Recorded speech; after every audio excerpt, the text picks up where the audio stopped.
ഈ കമ്പനിയിൽ വേറെ എത്ര പേരാണുള്ളത് ഈ സിഗ്മ? ഞങ്ങൾ മൊത്തത്തിൽ 100 സ്റ്റാഫുണ്ട്. 100 സ്റ്റാഫ്? 100 സ്റ്റാഫുണ്ട്. 15 ഓഫീസുകളുണ്ട് ഓൾ ഓവർ ബോംബെ. അല്ല, ഇപ്പൊ 100 സ്റ്റാഫ് എന്ന് പറയുമ്പോൾ അവരുടെ ശമ്പളം കണ്ടെത്തണോ അല്ലെങ്കിൽ നമ്മൾ തന്നെ? ഇല്ല, ഇത് സെൻട്രലൈസ്ഡ് ആണ്. ഞങ്ങൾ മൊത്തത്തിൽ 15 ഓഫീസുകളായിട്ട് ഓപ്പറേറ്റ് ചെയ്യുന്നു. ബോംബെയിൽ തന്നെ? ബോംബെയിൽ മാത്രം 15 ഓഫീസുകൾ. ബോംബെയുടെ എല്ലാ ഏരിയകളിലും.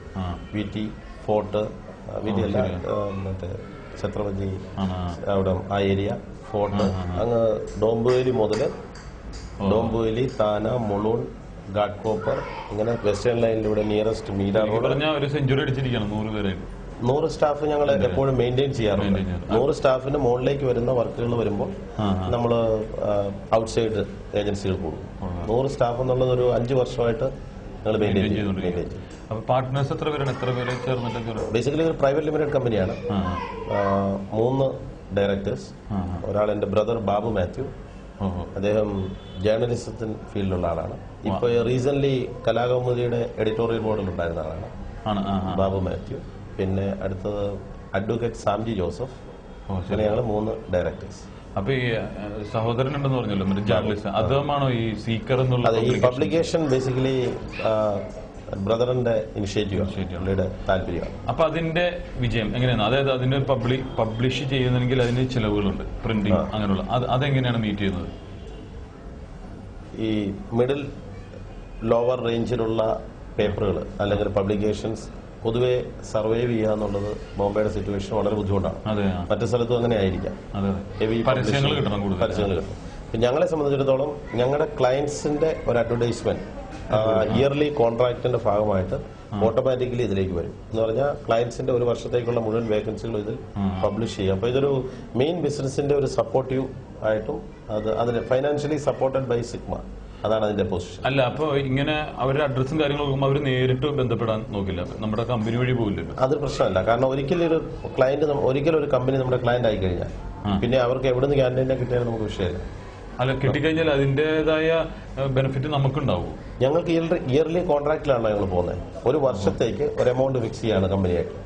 അപ്പൊ അവർക്ക് റിക്വയർമെന്റുകൾ നമുക്ക് കണ്ടിന്യൂസ് വന്നുകൊണ്ടിരിക്കുമ്പോൾ ഡിഫറെന്റ് സോഴ്സിലൂടെ ഇവർക്ക് ഏത് രീതിയിൽ വേണമെങ്കിലും നിങ്ങൾക്ക് ഞങ്ങളുടെ സോഴ്സിലൂടെയും സപ്പോർട്ടീവ് ആയിട്ടുള്ള മറ്റു സോഴ്സിലൂടെ അത് കണ്ടുപിടിക്കും.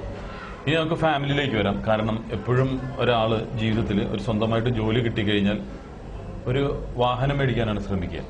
അപ്പൊ ആദ്യമായിട്ട് മേടിച്ച വാഹനം ഏതായിരുന്നു? ആദ്യമായിട്ട് മേടിച്ച 4 വീലർ.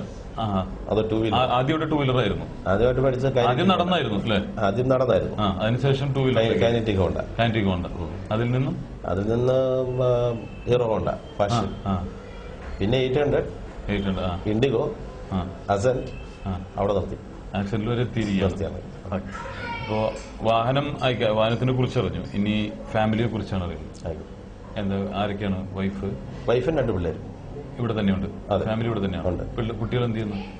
മൂത്ത മോള് 6ാം ക്ലാസ്സിൽ 7ലേക്ക് ജയിച്ചു. മോൻ 3ൽ നിന്ന് 4ലേക്ക്. എന്ത് ചെയ്യുന്നു? അവർ പഠിക്കുന്നു. വൈഫ് ബേസിക്കലി സ്റ്റാഫ് നേഴ്സ് ആയിരുന്നു. പിന്നെ മസ്കറ്റ് റിട്ടേൺ 8 years. പിന്നെ അതിനുശേഷം ഫാമിലി നോക്കുന്നു. ഇപ്പൊ ഫാമിലി നോക്കുക. ഹൗസ് വൈഫ് എന്ന് പറഞ്ഞാൽ ചുരുക്കി പറഞ്ഞിട്ടുണ്ടെങ്കിൽ ഭർത്താവ് അത്യാവശ്യം കാശുണ്ടാക്കുന്നുണ്ട്, ഭാര്യ ജോലി ചെയ്യേണ്ട ആവശ്യമില്ല, അതല്ലേ? അങ്ങനെയും പറയാം. പിന്നെ ഈ പർട്ടിക്കുലർ പ്രൊഫഷൻ നഴ്സിംഗിന്റെ ഒരു പ്രത്യേകത, അതിന് നൈറ്റ് ഡ്യൂട്ടി ഒക്കെ ഉള്ളതുകൊണ്ട് നമ്മൾ ബിസിനസിന്റെ ടൈം ക്ലിയർ അല്ല, ടൈമിന്റെ ഒരു ഇതല്ലാത്തതുകൊണ്ട് കൃത്യസമയത്ത് ചെല്ലാനോ അല്ലെങ്കിൽ പിള്ളേരുടെ കാര്യം ശ്രദ്ധിക്കാനോ പറ്റാത്തതുകൊണ്ട് അതങ്ങനെ മേക്കപ്പ് ചെയ്ത് പോകുന്നു. അപ്പൊ കുട്ടികളുടെ പേരെന്തൊക്കെയാണ്? മോളുടെ പേര് മെൽവിയ സണ്ണി മാത്യു. മെൽവിയ. മോന്റെ പേര് മെഡ്വിൻ സണ്ണി മാത്യു. വൈഫിന്റെ ലിസി സണ്ണി. അപ്പൊ ഇപ്പോ സണ്ണി ചെയ്യുന്ന ജോലിക്ക് അവരുടെ സപ്പോർട്ടും കൂടെ ഉണ്ടാവുമല്ലോ വൈഫിന്റെ? സപ്പോർട്ട് എന്നുള്ള രീതിയിൽ പറയുമ്പോൾ എന്താ പറയുന്നത്, ഇൻഡയറക്ട് സപ്പോർട്ട്. ഇൻഡയറക്ട് സപ്പോർട്ട് എന്ന് പറയുമ്പോൾ ഡയറക്ട്ലി ബിസിനസ്സിൽ ഇൻവോൾവ് അല്ല, ഇൻഡയറക്ട്ലി ബിസിനസ്സിൽ ഇൻവോൾവ് അല്ല. നമുക്ക് മറ്റ് ചില സജഷൻസ് ബിസിനസ് റിലേറ്റഡ് അല്ല, ഓവറോൾ നമ്മൾ മറ്റു കാര്യങ്ങൾ മാനേജ് ചെയ്യപ്പെടുന്ന വിധത്തിൽ നല്ല മലയാളത്തിൽ പറഞ്ഞാൽ വലിയ ഉപദ്രവം, നമുക്ക് ഉപദ്രവം നമ്മൾ ബിസിനസ് ചെയ്യാൻ അനുവദിക്കും. അല്ല, ഇപ്പൊ ഭാര്യ റെക്കമെൻഡ് ചെയ്തിട്ടുണ്ട് ആർക്കെങ്കിലും ജോലി കൊടുക്കണമെന്ന് പറഞ്ഞിട്ട്, നാട്ടിൽ നിന്നോ അല്ലെങ്കിൽ സഹോദരന്മാർക്കോ ആർക്കെങ്കിലും? ഈ ജോലി റെക്കമെൻഡേഷൻ എന്ന് പറയുന്നത് ഞങ്ങളുടെ പാർട്ട് ഓഫ് വർക്കാണ്. അതെ, ഞങ്ങളുടെ പാർട്ട് ഓഫ് വർക്കാണ്. അപ്പൊ നല്ലൊരു തൊഴിൽ വരുമ്പോ വേറൊരാൾ അപേക്ഷിച്ചിട്ടുണ്ട്, അയാൾക്ക് കൊടുക്കാതെ എന്റെ ഈ ബന്ധുവിനൊന്ന് കൊടുക്ക് എന്നുള്ള റെക്കമെൻഡേഷൻ വന്നിട്ടുണ്ട്. അങ്ങനെ ഒരു സാഹചര്യം ഈ ഞങ്ങളുടെ പർട്ടിക്കുലർ ബിസിനസ്സിലില്ല. ഇതെന്ന് പറഞ്ഞാൽ ഇപ്പോൾ ഒരു പർട്ടിക്കുലർ റിക്വയർമെന്റ് വന്നു കഴിയുമ്പോഴോട് ഞാൻ ആദ്യം പറഞ്ഞ പോലെ പ്രോപ്പർ കാൻഡിഡേറ്റിനെ അറേഞ്ച് ചെയ്ത് ആ ക്ലയന്റിനെ സാറ്റിസ്ഫൈ ചെയ്യുക എന്നുള്ളതാണ് നമ്മുടെ ലക്ഷ്യം. അപ്പൊ കാൻഡിയുടെ മാർഗമാണ്. കാരണം സ്വന്തം ഭാര്യ റെക്കമെൻഡ് ചെയ്താൽ പോലും അവർ ജോലി കൊടുത്തിട്ടില്ല ആന്റണി. അങ്ങനെ പറയാം. അപ്പൊ ഈ ഇതിലുള്ള ഒരു സത്യസന്ധതയാണ് പാലിക്കുന്നത് അല്ലേ തൊഴിലില്? അതെ, ഞങ്ങളുടെ കമ്പനിയുടെ ഇത് തന്നെ മോട്ടോ ഫൈറ്റ് അഗൈൻസ്റ്റ് അൺഎംപ്ലോയ്മെന്റ്, അതാണ് ഞങ്ങളുടെ സ്ലോഗൻ. അല്ല, ഇത് കൂടുതലും പ്രൊഫഷൻ എന്ന് പറയുന്നത് to give employment opportunity to all unemployed people എന്നുള്ളതാണ് ഞങ്ങളുടെ മിഷൻ.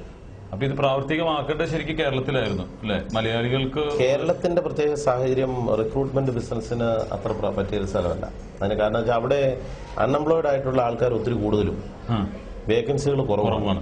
അല്ല, അപ്പൊ അവിടെ ഒരു ഓഫീസ് തുടങ്ങിയിട്ട് അവിടെ നിന്ന് കണക്ട് ചെയ്ത് ഇവിടെ ചെയ്യാൻ പറ്റില്ല? അവിടുത്തെ അൺഎംപ്ലോയ്ഡ് അതിനുള്ള ശ്രമം നടത്തിയില്ല. അതിന് കാരണം എന്താണെന്ന് വെച്ച് കഴിഞ്ഞാൽ മലയാളികൾ ഇഷ്ടംപോലെ ജോലി അന്വേഷിക്കുന്നവരെ ഞങ്ങൾക്ക് ബോംബെ തന്നെ കിട്ടുന്നുണ്ട്. അപ്പൊ ഇവിടെ ആയി കഴിയുമ്പോൾ ഗുണം എന്താണെന്ന് വെച്ചാൽ അവർ ആരുടെയെങ്കിലും റെഫറൻസിലോ അല്ലെങ്കിൽ ഇവരുടെ ഈ അക്കോമഡേഷൻ അങ്ങനെയൊക്കെയുള്ള കാര്യങ്ങൾ ഉള്ളവരായിരിക്കും ഇവിടെ വരിക.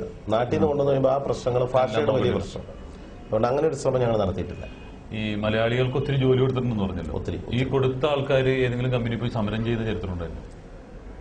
വളരെ അപൂർവമായിട്ട് ആദ്യ കാലഘട്ടങ്ങളിൽ ഉണ്ടായിരുന്നു. ഇപ്പോൾ അങ്ങനെ ഒരു സാഹചര്യം ഇല്ല. അല്ല, ഇപ്പൊ അവിടുന്ന് എംപ്ലോയർ വിളിച്ചിട്ട് പറയും നിങ്ങൾ തന്ന ആൾ ഇവിടെ പ്രശ്നം ഉണ്ടാക്കുകയാണ്, അങ്ങനെ വിളിച്ച് കംപ്ലൈന്റ് ചെയ്യുന്ന ഒരു അവസ്ഥ ഉണ്ടായിട്ടുണ്ടോ? അത് ഞങ്ങളുടെ വർക്കിന്റെ ഒരു ഭാഗമാണ്. അങ്ങനെയും സംഭവിക്കാം. ഞങ്ങൾ ജോലിക്കായിട്ട് പറഞ്ഞു വിടുന്ന ഒരാൾക്ക് എംപ്ലോയർ പ്രോപ്പറായിട്ട് സാലറി കൊടുക്കാതെയോ അല്ലെങ്കിൽ പ്രോപ്പറായിട്ട് അവരെ ഇൽട്രീറ്റ് ചെയ്യുന്ന സംഭവങ്ങളും ഉണ്ടായിട്ടുണ്ട്. ഇത് രണ്ടും ഈ വർക്കിന്റെ ഒരു ഭാഗമാണ്.